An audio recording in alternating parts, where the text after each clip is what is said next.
Sí, hoy decía, ¿cómo se llama en mexicano las gambas, los shrimp?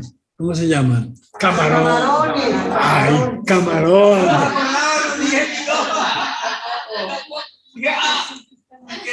¿Escribo el nombre? Es mío y de Diego.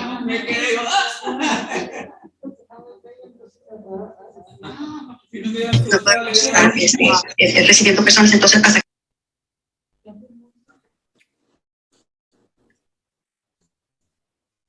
Hacen la hoja para que firme. No cobran, ¿verdad? ¿Antes? No cobran. Para. It's free of charge. Free of charge. Free of charge. Ya.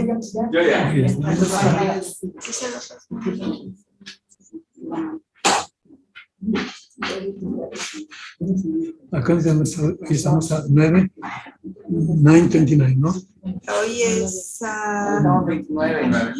es el Día de los Ángeles, 29 de septiembre. Sí. 9. Pero ¿por qué no ponen 3, no ponen los 4? Gabriel, bueno, Rafael. Miguel, los tres. 3. Online. No, en la Biblia, Ramiel, los 7 arcángeles. Miguel y Rafael. Y Micael es ¿quién como Dios? Micael, ¿quién como Dios? Rafael, sana Dios, Dios cura. Rafael. Y Gabriel Gibor es fortaleza, fuerte. Gabriel, fortaleza de Dios. Y Uriel era un ángel cantor, Uriel, pero no está en la Biblia. En la literatura judía está Uriel y Suriel y Ramiel y hay otro más. ¿Ok?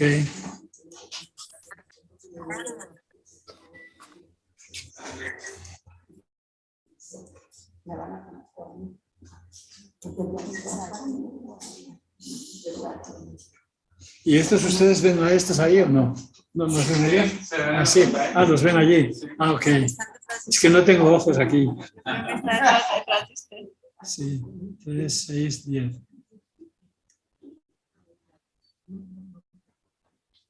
¿Alguna noticia que compartir? ¿Han visto las noticias de la televisión? No. Pues no te pierdes nada. Realmente la política.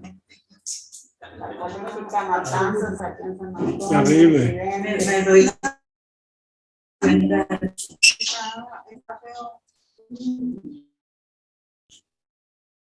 Hermano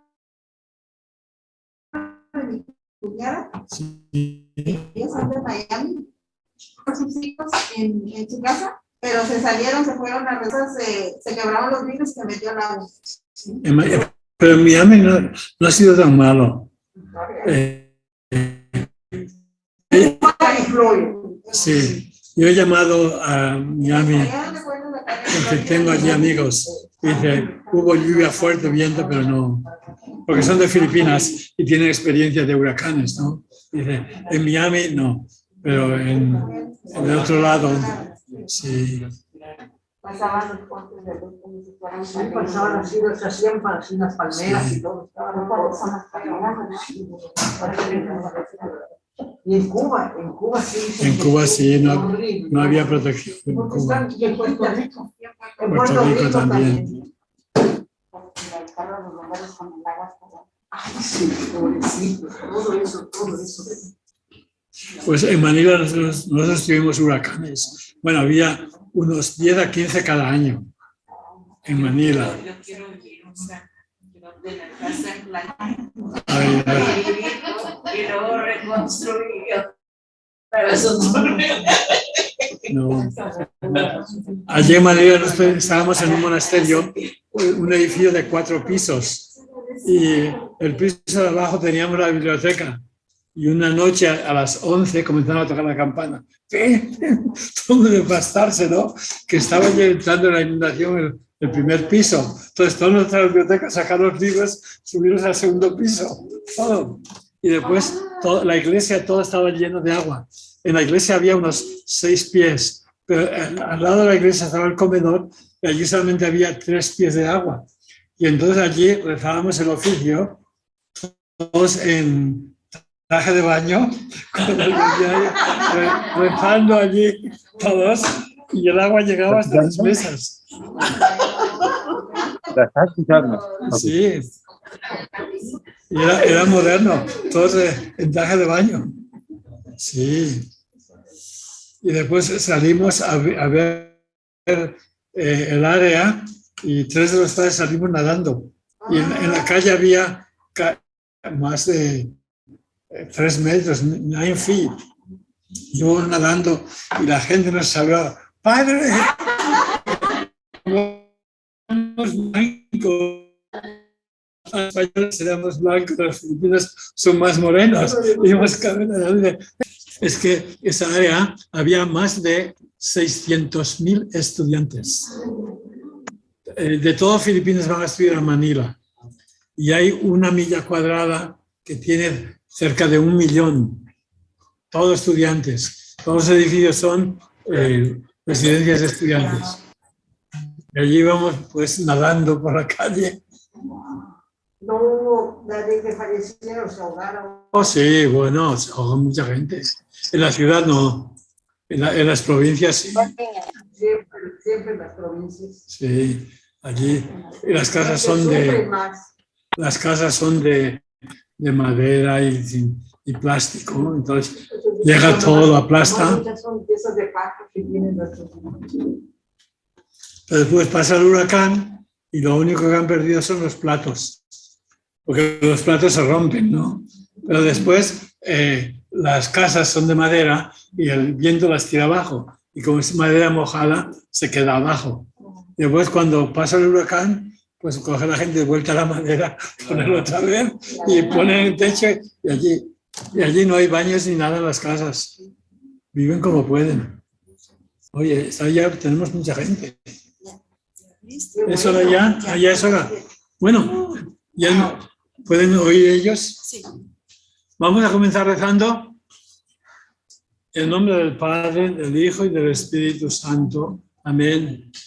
Pedimos al Señor que nos dé el Espíritu Santo, el Espíritu de sabiduría y entendimiento, el que guió a los escritores a darnos la palabra de Dios, que nos abra el corazón para que la recibamos con fe y con amor. Lo pedimos por Jesucristo nuestro Señor. Amén. Y ahora oramos el Padre Nuestro y la Ave María por la gente de Florida, que la Virgen venga a ayudarles, ¿ok? Oramos juntos. Dios te salve María, llena eres de gracia. Contigo, bendita tú eres entre todas las mujeres y bendito es el fruto de tu vientre, Jesús. Santa María, Madre de Dios, ruega por nosotros pecadores, ahora y en la hora de nuestra muerte. Amén. Amén. Y que la bendición del Dios, la protección de Dios llegue a las gentes de Florida, en nombre del Padre, del Hijo y del Espíritu Santo. Amén. Buenas noches o tardes. Bueno, en Florida son noches, aquí son tardes, ¿ok? Vamos a ver, pues, a continuar con el Génesis. Ya la vez pasada, creía que no ibas a venir. Ella es Daniela, una de las vírgenes consagradas, ¿ok? Que hacen votos. Pues, bienvenida. Sí, vamos a ver, digamos, comenzamos con el Génesis. Y el Génesis nos da los orígenes, no de la humanidad, sino los orígenes de la salvación. ¿Ok?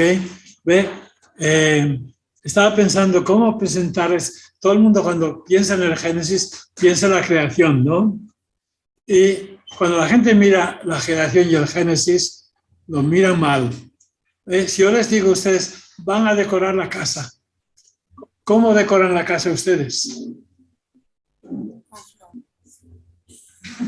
¿Qué es lo primero que tienen en cuenta cuando van a decorar la casa? Halloween o Navidad o para un birthday, lo más importante antes de decorar la casa es ¿para qué la decoras? Uno no va a decorar la casa simplemente. Cuando decoras la casa tienes un plan, miras a algo que va a pasar. Van a hacer un niño y entonces hay que decorar la habitación. ¿Y cómo la decoras? Pues si va a ser un niño, un color, si va a ser una niña. Cuando decoras una casa estás pensando en el futuro. ¿Para qué la decoras? ¿Ve? Y cuando se escribe el Génesis, es una decoración. Así Dios decoró el cielo y la tierra, todo. Y cuando Dios decoró el mundo, ¿en qué pensaba? Lo decoró para sí, no, Dios estaba pensando en algo. ¿En qué? En el pueblo escogido y después en Jesús y en nosotros. Dios estaba creando el mundo todo pensando en nosotros. Entonces cuando leemos el Génesis no es para ver cómo comenzó el mundo, sino en qué pensaba Dios cuando creó el mundo, cuál era el propósito de la creación del mundo. Pero cuando hacemos una cosa, miramos al futuro, ¿para qué va a servir esto? Y entonces, pues, la creación del mundo es para preparar el escenario para lo que va a venir. Y no es que va a venir un niño o una niña que van a nacer o va a venir Halloween, porque iba a venir el pueblo de Dios. Y iba a venir después Jesús y vamos a venir nosotros. Entonces, cuando vamos a examinar el Génesis, no es para ver cómo hizo Dios, por qué lo hizo, sino para qué lo hizo, para qué. Y la gente cuando mira la creación nunca piensa para qué lo hizo. ¿Cómo la hizo Dios? ¿Cómo salió el mundo? ¿Cómo? No. Desde el punto de vista es para qué.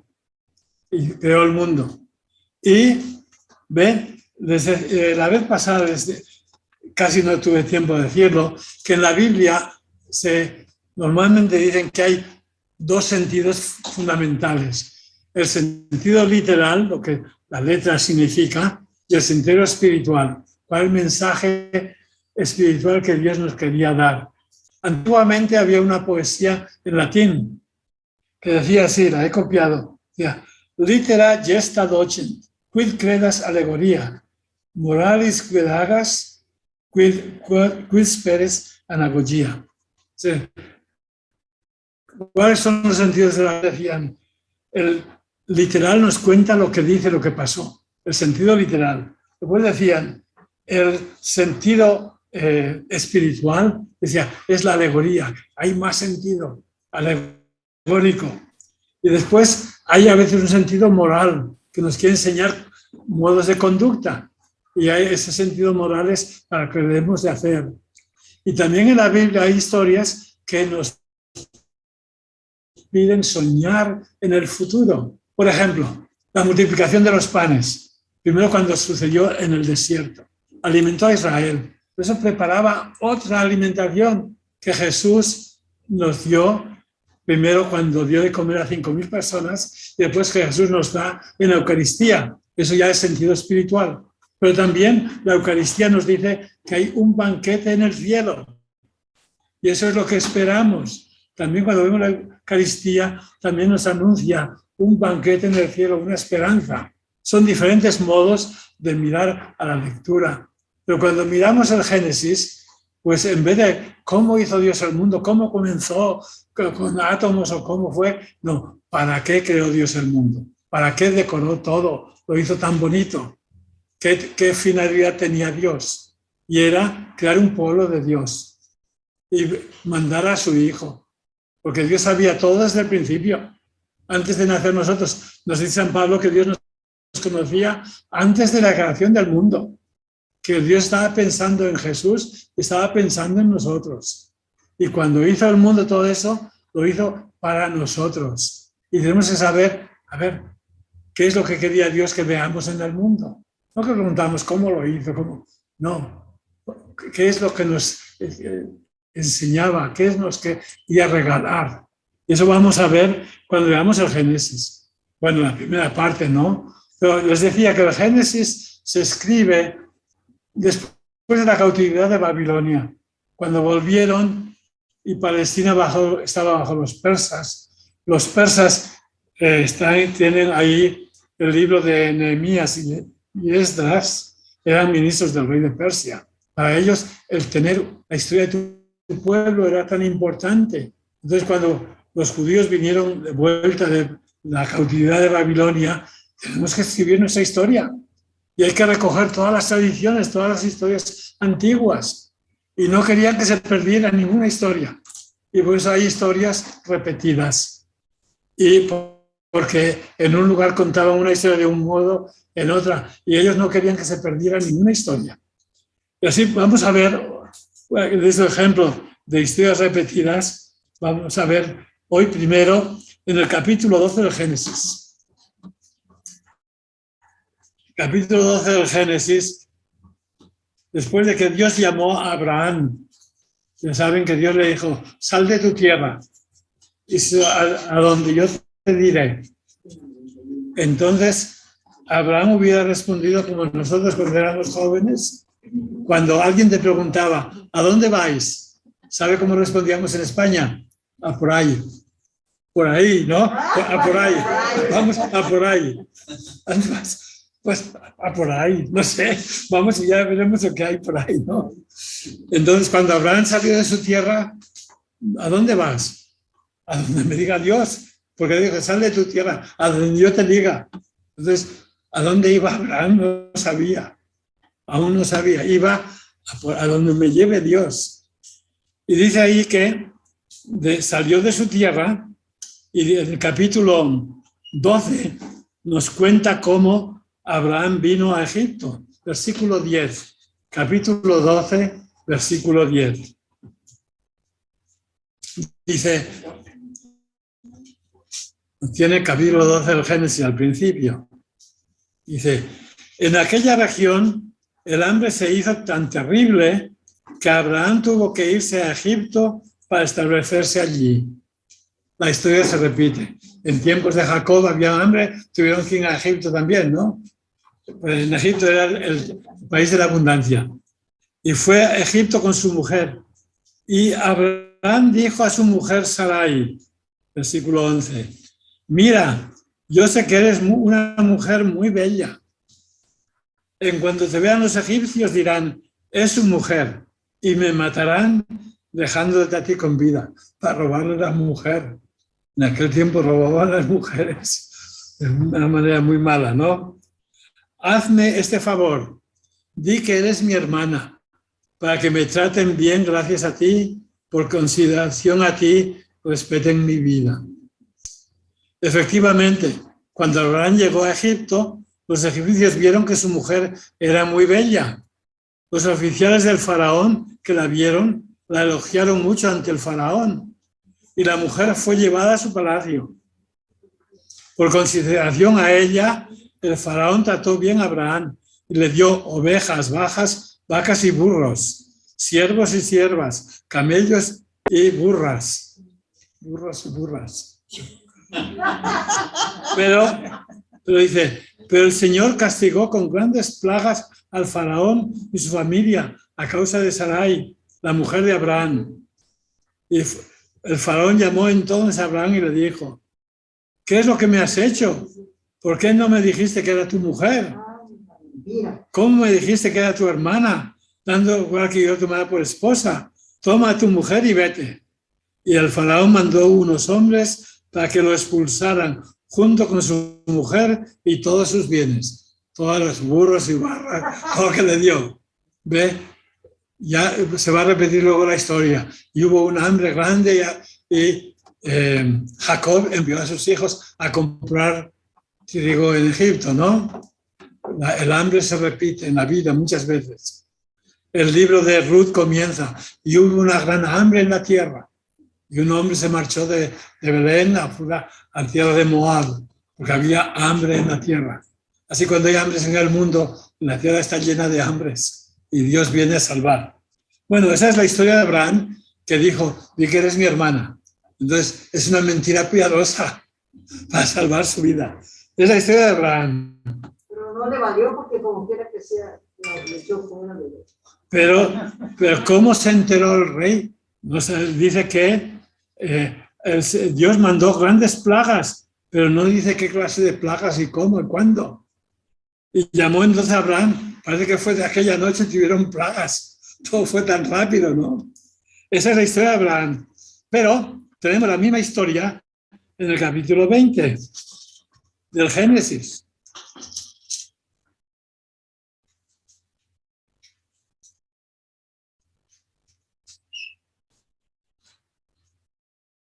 El capítulo 20. Peligro para Abraham en Gerar. Dice, capítulo 20 del Génesis. ¿Tienen ya? Desde allí, Abraham se dirigió hacia el Negev, en el sur. Se estableció entre Cades y Sur. Mientras vivía en Gerar, Abraham decía que Sara, ahora a su mujer le cambiaron el nombre, Sara, era hermana suya. Entonces Abimelech, rey de Gerar, mandó que le trajeran a Sara. Pero Dios se le apareció de noche en sueños al rey y le dijo: vas a morir a causa de la mujer que has tomado, porque es una mujer casada. Abimelech, que no se había acostado con ella, dijo: ¿acaso vas a matar a un inocente? ¿No me dijo él que era su hermana y ella a su vez que él era su hermano? No hice esto con buena intención y actuando limpiamente. Y Dios le respondió en el sueño. O sea, Dios le dijo: sí, sé que has hecho esto con buena intención, pero por eso he impedido que pecaras contra mí y no he permitido que la tocaras. Pero ahora devuelves a su mujer a ese hombre. Él es profeta. Él intercederá por ti para que vivas. Pero si no la devuelves, ten en cuenta que morirás irremediablemente tú con todos los tuyos. Dios va a matar a todos, porque Abraham es profeta y va a rezar por ti. Esta historia se escribe mucho más tarde, en tiempo de los profetas. En otra región ya a Abraham lo hacen profeta, ¿no? Y después, y Abimelech se levantó de madrugada, llamó a todos sus servidores, les contó todo lo ocurrido y ellos se llenaron de miedo. Pues Abimelech llamó a Abraham y le dijo: ¿qué es lo que has hecho? ¿En qué te ofendí para que trajeras sobre mí mi reino tan pecado tan grande? Eso que has hecho conmigo no se hace. Y añadió: ¿qué pretendías actuar así? Abraham respondió: es que pensé que nadie me respetaría a Dios en esta tierra y que me matarían a causa de mi mujer. Además, es verdad que ella es mi hermana, es hija de mi padre, aunque no de mi madre. Son medio hermanos. Y ahora es mi mujer. Cuando Dios me hizo andar errante, lejos de la casa de mi padre, yo le dije a ella: tienes que hacerme este favor. Donde quiera que lleguemos, di que soy tu hermano. Y entonces Abimelech regaló a Abraham ovejas, vacas, siervas, y le devolvió también a Sara, su mujer. Y le dijo: ahí tienes ante ti mi territorio. Quédate de vivir donde te parezca. Y a Sara le dijo: le he dado 1000 monedas de plata a tu hermano, para que tú y los tuyos olviden la deshonra y no tengan de qué avergonzarse. Y entonces Abraham oró a Dios, y Dios se curó a Abimelech, a su mujer y a sus siervas, para que de nuevo pudieran tener hijos. Pues el Señor había hecho estéril el seno de todas las mujeres de la casa de Abimelech por causa de Sara, la mujer de Abraham. Entonces, por una noche todo el mundo fue estéril. Porque dice, es que Abraham es profeta y un pecado tan grande. El que escribe ahora, ve, en el primer caso era como una historia que le pasó eso en Egipto. Ahora aquí es en otro territorio. Cuidado, que Abraham es profeta y es pecado hacer eso. Y Dios castigó a todos. Por una noche no pudieron tener hijos. Es la misma historia que se repite. Pero en otra tradición, Dios protege a Abraham. Y pasa algunos apuros, pero todo sale bien.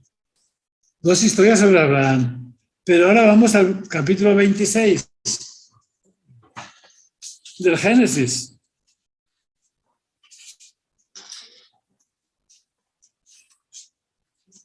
Capítulo 26.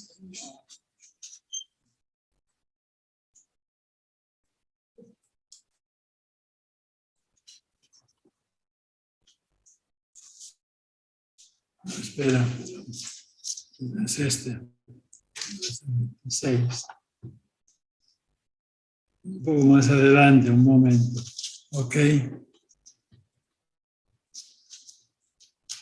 Sí, ¿dónde está? Pues que tengo el capítulo equivocado.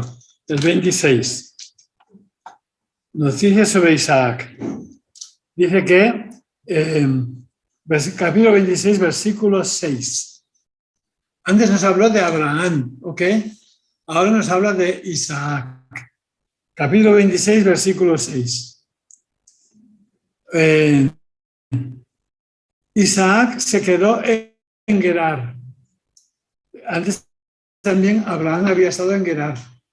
Y las gentes del lugar le preguntaban si Rebeca era su mujer, la mujer de Isaac. Él respondió que era hermana suya, pues pensaba, los hombres de este lugar podrían matarme a causa de ella, pues es muy hermosa, la mujer de Isaac. Llevaba ya algún tiempo entre ellos, cuando un día Abimelech, rey de los filisteos, mirando por una ventana, vio que Isaac estaba acariciando a su mujer Rebeca. Entonces Abimelech mandó llamar a Isaac y le dijo, no hay duda que es tu mujer. ¿Por qué me dijiste que era tu hermana? Y respondió Isaac, porque pensé que tal vez me mataría por causa de ella. Y Abimelech dijo, ¿por qué has hecho esto? Poco ha faltado para que alguno del pueblo se acostara con tu mujer, haciéndonos culpables a todos. Y Abimelech dio esta orden al pueblo. El que toque a este hombre o a su mujer será castigado con la muerte.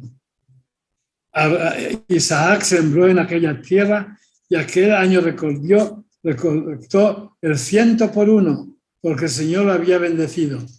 Se fue enriqueciendo y creciendo hasta hacerse muy rico.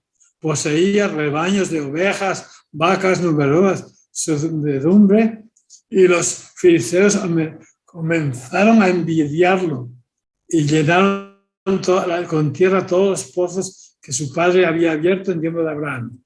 Y aquí le pasa a Isaac, que también dice que su mujer es su hermana, porque todas las mujeres de la Biblia son muy, muy hermosas.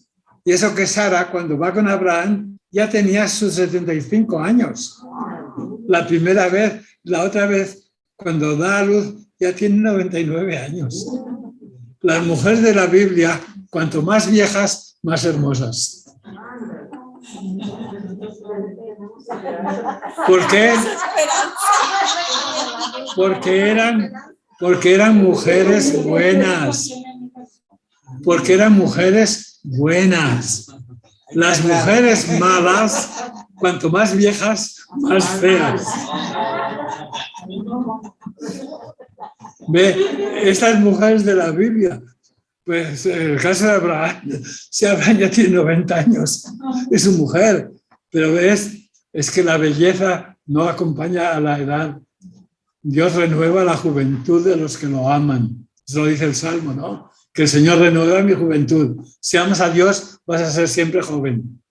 Pero si no amas a Dios, vas a ser viejo y vieja. Y fea.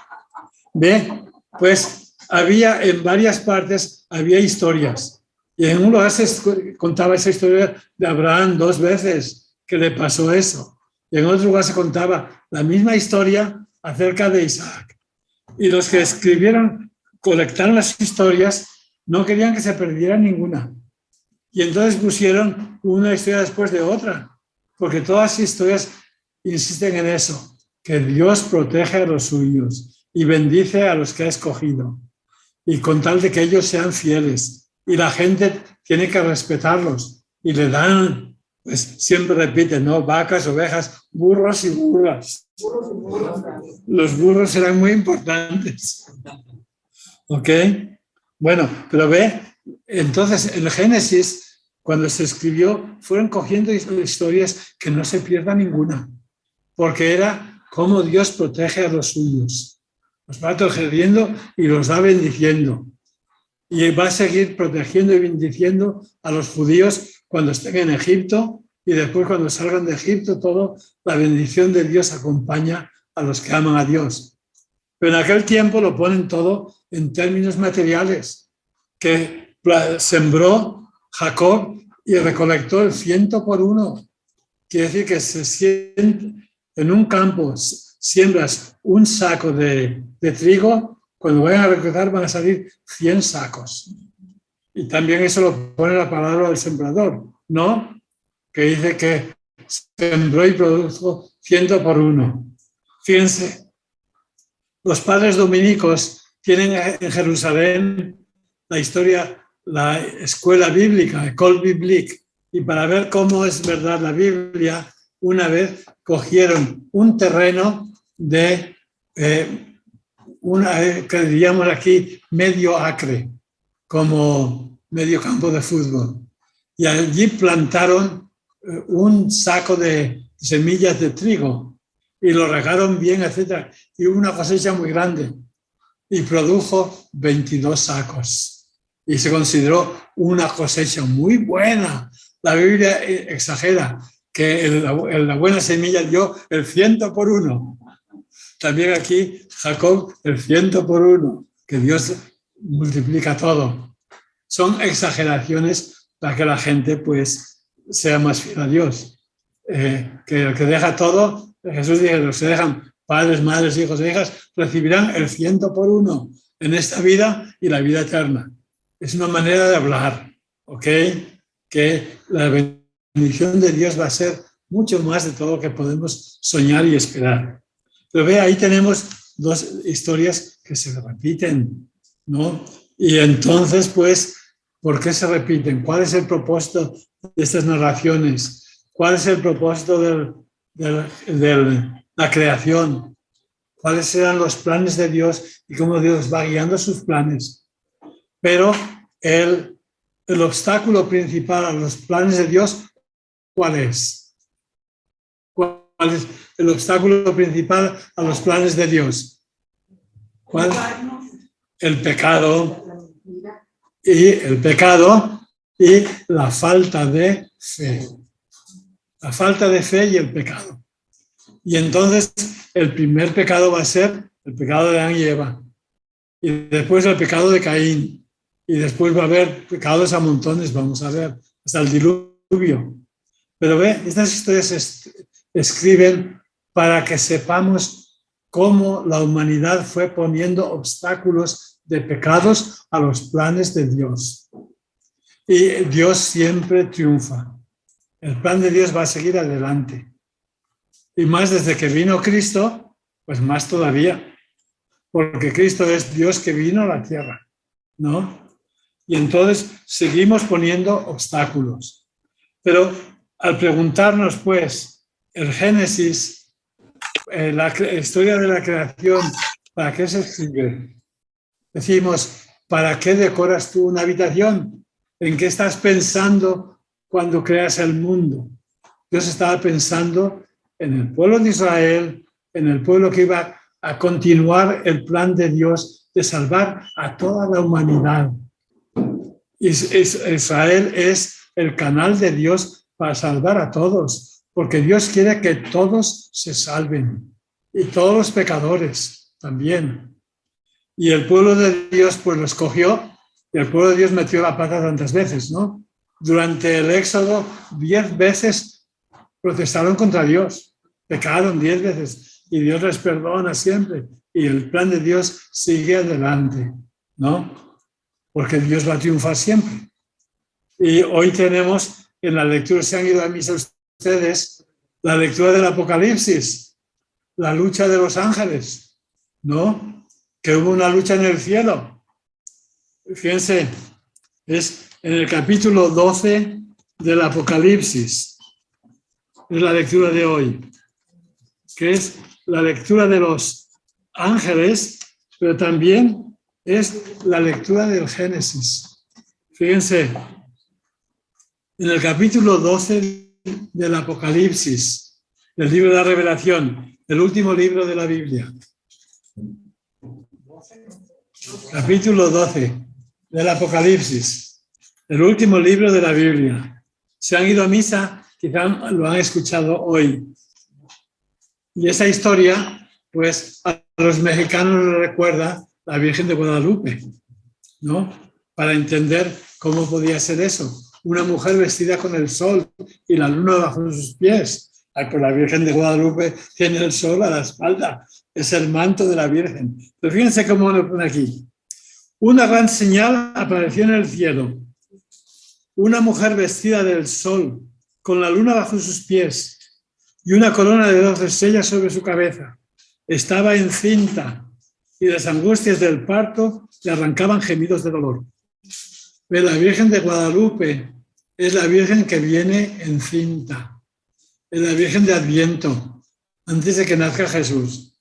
En Italia y en Alemania hay en algunas iglesias Nuestra Señora de la Expectación, una estatua de la Virgen donde se le ve bien panzona, porque la Virgen es la Virgen que espera al Hijo. En la Edad Media ponían a la Virgen muy real, ¿no? Y dice que, versículo 3 del capítulo 12, entonces apareció en el cielo otra señal, un enorme dragón de color rojo, con 7 cabezas y 10 cuernos. El cuerno es señal de poder. Los toros tienen tanto poder, ¿no? Y una diadema en cada una de sus 7 cabezas. Es uno que tiene tanto poder, es un rey. Y con su cola arrastró la tercera parte de las estrellas del cielo y las arrojó a la tierra. Y el dragón se puso en acecho delante de la mujer que iba a dar a luz, con ánimo de devorar al hijo en cuanto naciera. La mujer dio a luz un hijo varón, destinado a gobernar todas las naciones con cetro de hierro, el cual fue puesto a salvo junto al trono de Dios. Fíjense, esa mujer dio a luz un hijo y fue llevado al cielo, el hijo. Y esa mujer es, decimos, es la Virgen y es la Iglesia. Jesús nace en la Iglesia. Está naciendo cada vez que alguien se bautiza, Jesús vuelve a nacer o vuelve a resucitar en el que se bautiza. Y la mujer huyó al desierto, donde tiene un lugar preparado por Dios. Y Jesús dijo a los apóstoles, no se apuren, yo voy a prepararles un lugar a ustedes. Dios nos ha preparado un lugar a nosotros. Pero aquí dice, la mujer tiene un lugar preparado allí para 2260 días, 3 años y medio. ¿No? Y se entabló entonces en el cielo una batalla. Miguel y sus ángeles entablaron combate contra el dragón. Lucharon encarnizadamente el dragón y sus ángeles, pero fueron derrotados y los arrojaron del cielo para siempre. El demonio. El gran dragón, que es la antigua serpiente. La única serpiente es allí en el paraíso, que tiene por nombre Diablo y Satanás. Entonces, la historia del Génesis, la tentación, la serpiente es el Diablo y Satanás, y anda seduciendo a todo el mundo. Y fue arrojado a la tierra junto con sus ángeles. Y en el cielo oí una voz que decía, está aquí la salvación, el reinado de nuestro Dios. Ha llegado el poder de Cristo, el Mesías. Pero hubo una lucha en el cielo, y dice, y Miguel y sus ángeles. Y no nos dicen los otros nombres de los otros ángeles. Pero es una alusión que el demonio triunfó allí en el paraíso.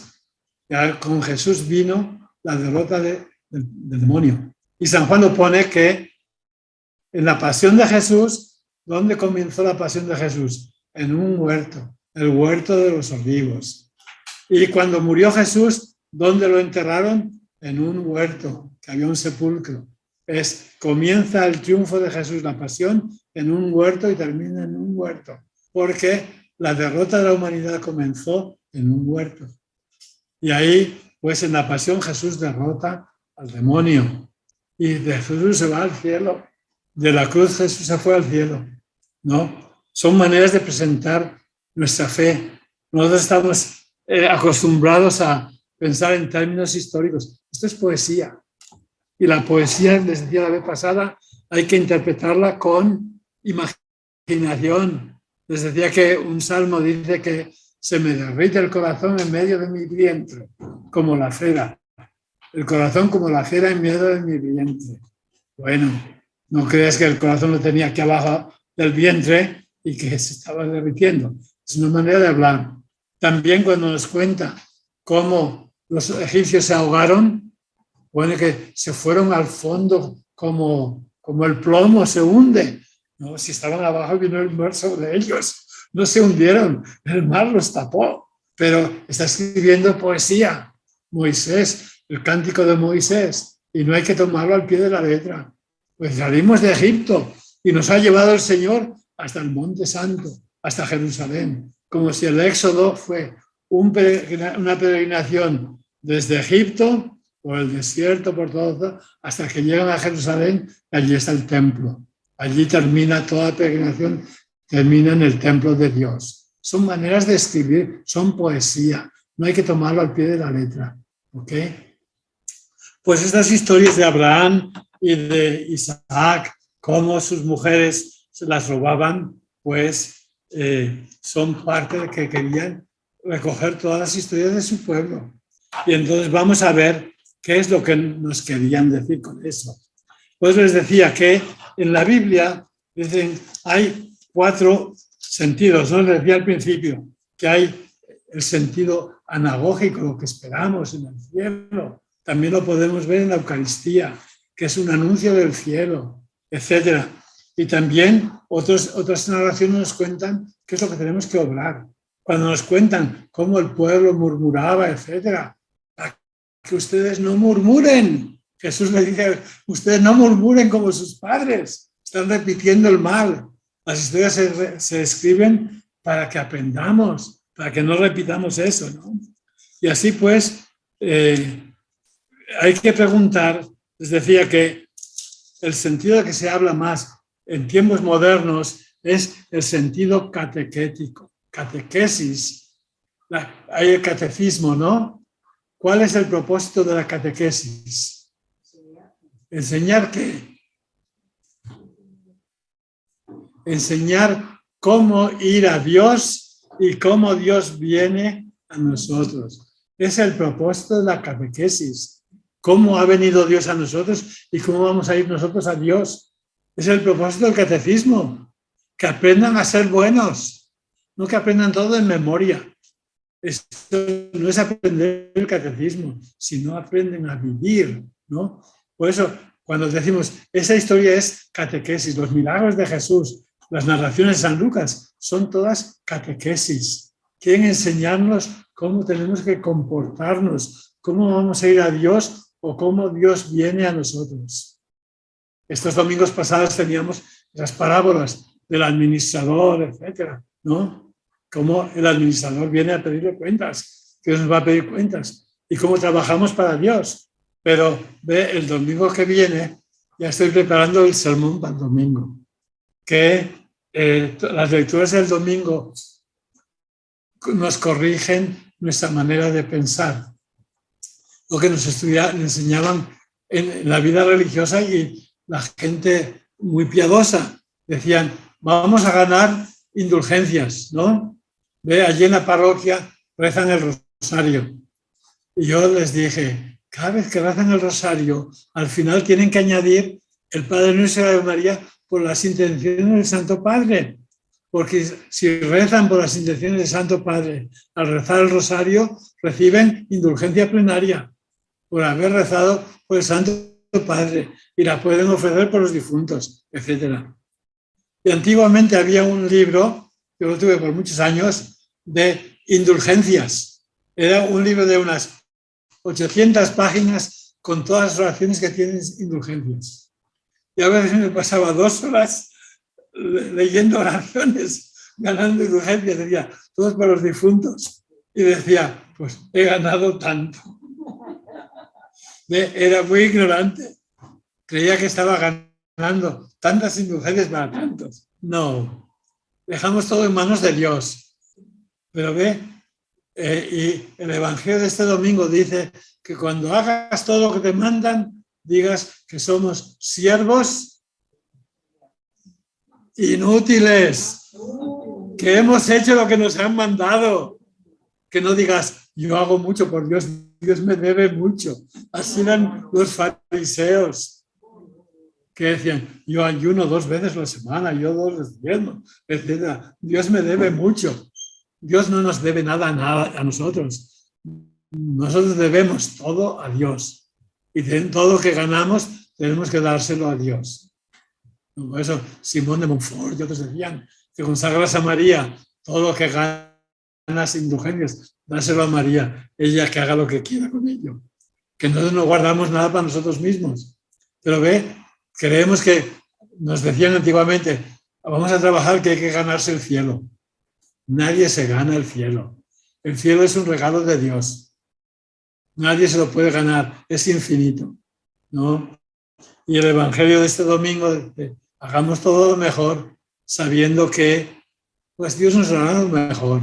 No porque lo merecemos, sino porque has tratado de hacer lo mejor que podías, ¿no? Y todas las historias se escriben para enseñarnos cómo ir a Dios. En la historia de la creación hay un caso muy famoso de los redentoristas. Uno de los santos, los redentoristas fueron fundados por Alfonso María Liguori, ¿no? Y uno de sus discípulos fue el famoso César Baronio, que fue cardenal y era el archivero del Vaticano, de todos los documentos, todo. Y San Felipe Neri le pidió que escribiera una historia de la Iglesia. Y hasta los protestantes dicen que es la mejor historia de la Iglesia que se ha escrito, que fue el cardenal Baronio. Y este cardenal era en el tiempo cuando hubo el caso contra Galileo. Galileo fue aquel astrónomo que dijo que el Sol no va alrededor de la Tierra, sino que la Tierra va alrededor del Sol. Y lo acusaron, etc. Y pues Baronio habló con el cardenal jesuita y le dijo, en mi opinión, la Biblia nos cuenta cómo debemos movernos para ir al cielo, no cómo se mueven los cielos. Los cielos andan moviéndose, Dios los mueve, pero la Biblia se escribe para movernos a nosotros cómo ir al cielo. Es el propósito de las narraciones, no para que estudiemos a ver cómo comenzó la creación, si comenzó con una nébula, cómo salieron los planetas, todo eso. No se escribe para eso, para enseñarnos cómo vamos a ir al cielo nosotros, cuáles son los planes de Dios para nosotros. Y entonces, pues, decimos, la historia de la creación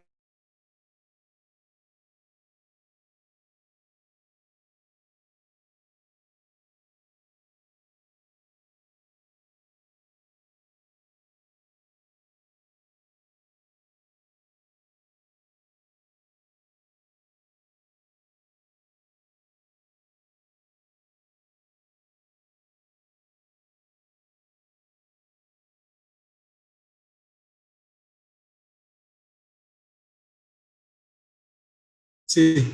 Cuando yo vi el libro de Génesis, como que había entendido que esa repetición era un error.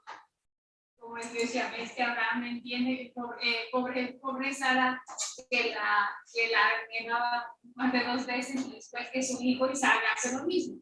Entonces, es la misma historia repetida para enseñar la misma lección. Que Dios va protegiendo ya a su pueblo de sus orígenes. Sí. Pero la Biblia es para decirnos los planes de Dios para nosotros. Que Dios nunca falla y nunca nos olvida. Y vamos a pruebas así y a veces nos podemos sentir como que Dios no se preocupa. Dios tiene su plan. Las lecturas de este domingo es que cuando todo va mal, Habacuc, porque Habacuc decía, todo va mal. Eran tiempos cuando la destrucción de Jerusalén. ¿Y qué podemos esperar? ¿Dónde está Dios? Y prosperan los malos. Es el libro de Job también que estamos leyendo. ¿Y dónde está Dios? Dios sabe lo que hace, tu paciencia.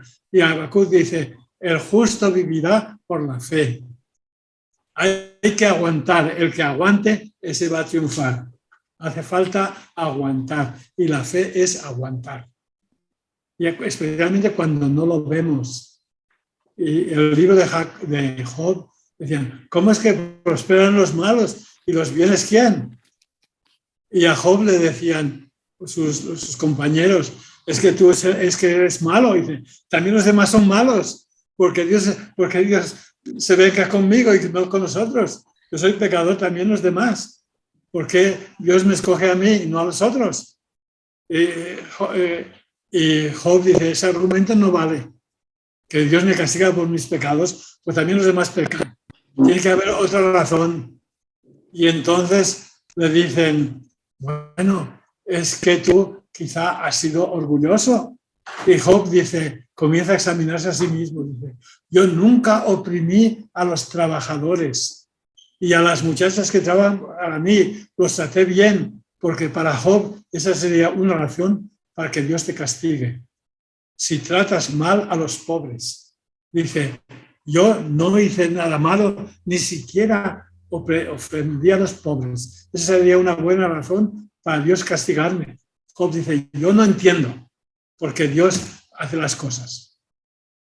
Y los sabios tratan de explicarle que no sabemos, que sí, ustedes no saben nada. Y por fin Dios le habla en medio de una tormenta y dice, ustedes son unos ignorantes. Solamente Dios, Job me entiende, porque tiene confianza total en mí. Y no me pregunta, dice, Dios es demasiado grande para mí. Él ha creado todo, dirige todo el universo. ¿Quién soy yo para pedirle cuentas a Dios? Dice, tengo que aceptar lo que Dios hace. Y también Habacuc dice, pues no entendemos lo que está pasando, Jerusalén ha sido destruida, ¿qué va a pasar con las promesas de Dios? Dice, pues lo que tenemos que hacer es seguir creyendo y esperando, aguantar y esperar. Bueno, en España hay una frase que no la puedo decir aquí, que todo se arregla con ajo y agua.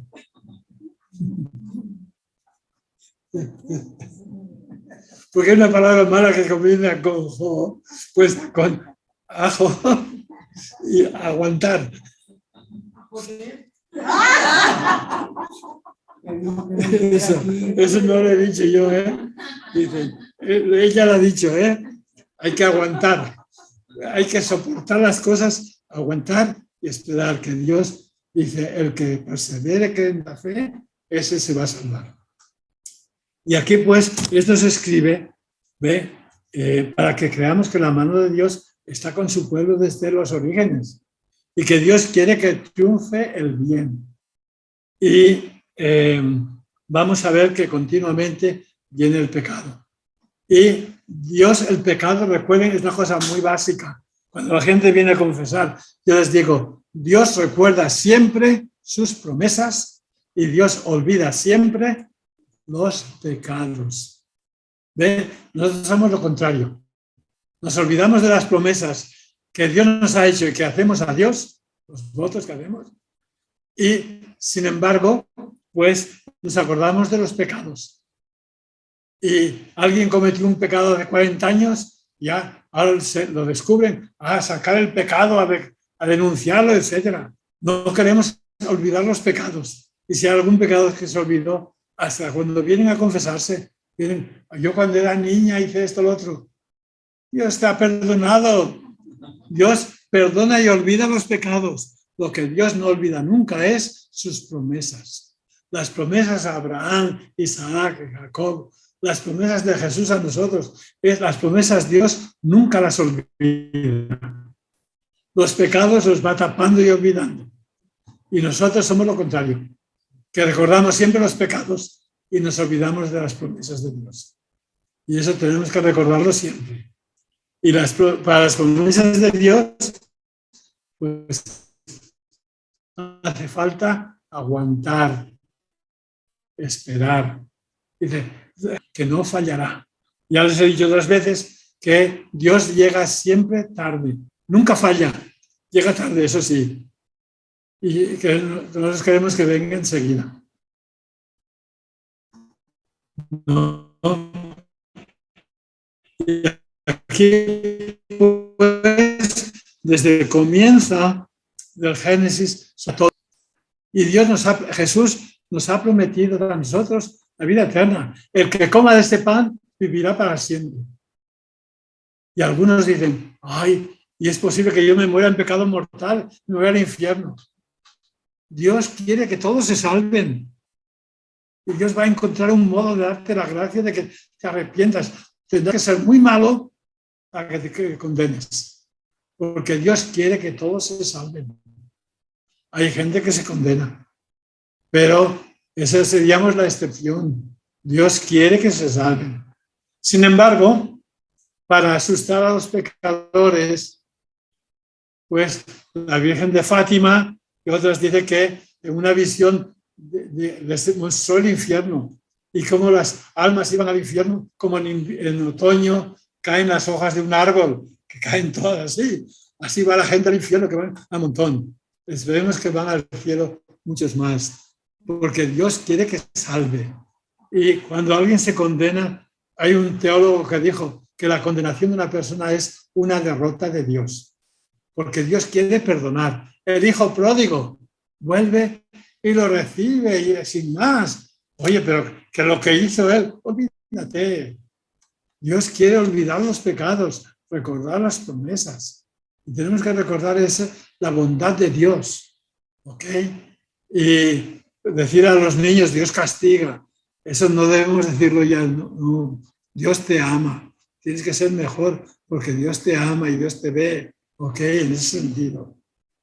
Pero en el mundo de hoy, por ejemplo, San Agustín nunca hubiera sido santo, porque si está casado tuvo un hijo con una muchacha, etcétera, o hubo mucho problema con Edith Stein, esa Santa Teresa Benedicta, esa judía que se hizo católica, se hizo monja carmelita, y cuando comenzó la persecución de los judíos, ella que era religiosa, ella dijo, yo soy judía y si matan a los de mi pueblo, quiero morir con mi pueblo, para que Dios tenga misericordia del pueblo judío. Y fue a Auschwitz y allí murió con su hermana. Pero ella se declaró que era carmelita, con hábito y con todo. Ella dijo, también soy judía y si quiero morir con mi pueblo para que Dios salve a mi pueblo judío. Y murió mártir, aceptó la muerte voluntariamente, ¿no? Para predicar a Jesús. Y cuando quisieron hacerla santa, el pueblo judío, la nación judía, se opuso. No querían que el Papa la declarara santa, porque era judía, era una mujer judía, a una mujer judía que murió en el campo de concentración, que la van a canonizar, como al padre, ¿cómo se llama? Maximiliano Kolbe, también, ¿no? Y el Papa dijo, sí, era cristiana, era religiosa, pero quiso morir como su pueblo. No, nunca negó a su pueblo judío. Y San Pablo nunca negó que era judío, tampoco. Y entonces, pues, decidió canonizarla y eso contra la voluntad del pueblo, de la nación judía. Eso pasa a veces con los santos, ¿no? Que les hablaba de Baronio, famoso cardenal, que decía que la Biblia nos dice cómo caminamos hacia el cielo, en lugar de contarnos cómo caminan los santos. Pues también quieren hacerlo santo. Era un hombre muy santo. Sin embargo, vivía con San Felipe Neri, y para que fuera humilde, San Felipe Neri lo tenía siempre en la comunidad como cocinero, y venía de trabajar en el Vaticano con su vestido de cardenal y tenía que comenzar a trabajar en la cocina, a hacer la comida del resto de la comunidad. Y San Felipe Neri, para que no se vuelva orgulloso. Aquí, cuando llegas a la comunidad, aquí eres el cocinero. Y era famosísimo, ¿no? Pues así, ve, la santidad, pues es algo que depende mucho de la fe y la humildad. Y todo lo que se escribe es para enseñarnos cómo caminar hacia el cielo. Y entonces, pues, vamos a ver el Génesis, capítulo 1. Fíjense, esa historia la escribió un sacerdote. Y los sacerdotes nos gusta ponerlo bien clarito. Cuando yo preparo el sermón, preparo las notas de antemano, al sermón del domingo, y sé qué debe decir, cómo debe decir. Y un sacerdote cuando predica, dice, un sermón bueno tiene que tener una lección de cómo comportarse. No es simplemente para conocer la fe, sino también para cómo vivir la fe. Los dos aspectos de un buen sermón, decían, es cómo vivir la fe y cómo la fe te invita a vivir, ¿no? Y entonces, ese sacerdote que escribió la creación dice que Dios creó el mundo en 6 días y descansó el 7º. Y entonces, ¿cuál es la lección del sacerdote? Pues mira, 6 días es para que admiren lo bueno que era Dios, para que aprendan lo grande que era Dios. Y el día 7º, para que aprendan cómo tienen que portarse. En la parte del sermón, cómo vivir la fe. Que si Dios descansó el día 7º, ustedes también tienen que descansar. Tienen que obrar como Dios. Dios obró 6 días y descansó el 7º. Ustedes tienen que trabajar 6 días y descansar el 7º. Porque tenemos que obrar como Dios. ¿Ves? Después el ser como Dios, eso es el orgullo de Adán y Eva, ¿no? Serán como Dios. En el Nuevo Testamento, Dios se hizo como nosotros, para que nosotros podamos ser como Dios. Antes de Jesús, ¿cómo podían ser como Dios? El Antiguo Testamento decían, sean santos como yo soy santo. Hay que ser santos como Dios es santo. ¿Qué es ser santo? Pues es perdonar, ser generoso, etc. En el Antiguo Testamento no había regla. En el Nuevo Testamento, sean santos como Jesús. Tenemos que ser como Jesús fue. Es la vocación. Y si somos como Jesús, somos como Dios. Pero aún no se ha revelado cómo seremos. Dice San Juan, la carta de San Juan dice que cuando se manifieste, seremos semejantes a Él. Seremos semejantes a Dios. Ahora aquí estamos luchando. Y la imagen que yo les doy es que si tienen un hierro y lo ponen en el fuego, después de 10 minutos sacan el hierro, está todo rojo, se ha convertido en fuego. Y nosotros estamos convirtiéndonos como Jesús. Somos 5% como Jesús, 10%, no sé. Tenemos que ser como Jesús. Y claro, siempre caemos cortos. Por eso, cuando dice, yo ya he mejorado mucho de cómo era antes. Pues dice, si miras a Jesús, te falta mucho más que hacer, ¿no? Siempre estamos llamándonos a más. Eso también los del Opus Dei lo decían, ¿no? Estamos llamados a más, siempre. Y entonces, pues, la primera narración de la creación la vamos a ver la semana que viene, cómo está todo en orden. Y el propósito es para que admiremos lo maravilloso que ha preparado Dios el mundo para nosotros, para que lo gocemos, para que lo apreciemos. ¿Y cómo gozarlo y apreciarlo? Vamos a verlo. Y después, para que lo usemos. Porque vamos a ver que el mundo que Dios creó se convierte en el jardín que Dios nos ha dado. El mundo que tenemos es el jardín que Dios nos ha encomendado. ¿Y cómo tratamos el jardín de Dios? Papa habla mucho de la ecología, que hay que respetar la naturaleza, porque en la visión del Génesis, el mundo es el jardín que Dios ha entregado en nuestras manos. Por eso es inútil buscar allí en Irak, a ver, allí está el río Éufrates, allí estaba el paraíso, allí. No, el paraíso es mucho más grande. Como les decía, el arca de Noé, en el monte Ararat, no hay otro monte más grande. Todas esas historias se escriben para la gente de aquel tiempo, pero tenían en mente toda la humanidad, algo mucho más grande. Era para nosotros. Eso será todo, ¿ok? ¿Hay alguna pregunta? ¿Sí? ¿Alguien? Padre, nomás dale las gracias porque nos dijo bonitas a las viejas. Son guapas. Pero ve, cuando yo veo a la gente en la parroquia, sé cuáles mujeres son buenas y cuáles han sido malas. Porque las que han sido buenas se les ve la bondad en la cara. Y las que han sido malas se les ve amargadas. Y aquí yo veo todas sonrisas. Ay, qué bueno. No, pero las mujeres de la Biblia sí, son todas, porque todas viejas, todas de 80, 90 años. Y los reyes se enamoran de ellas. Y los reyes buscan siempre a la más guapa. ¿Ok? Rezamos el Ave María pensando en Florida, ¿ok? Sí, Padre. Dios te salve María, llena eres de gracia, el Señor es contigo. Bendita tú eres entre todas las mujeres y bendito es el fruto de tu vientre, Jesús. Santa María, Madre de Dios, ruega por nosotros los pecadores, ahora y en la hora de nuestra muerte. Amén. Que la bendición del Dios Todopoderoso, Padre, Hijo y Espíritu Santo, descienda sobre ustedes, sus familias, y les acompañe siempre. Amén. Gracias. Gracias, Padre. Gracias, Lupita. Gracias. Buenas noches a todos.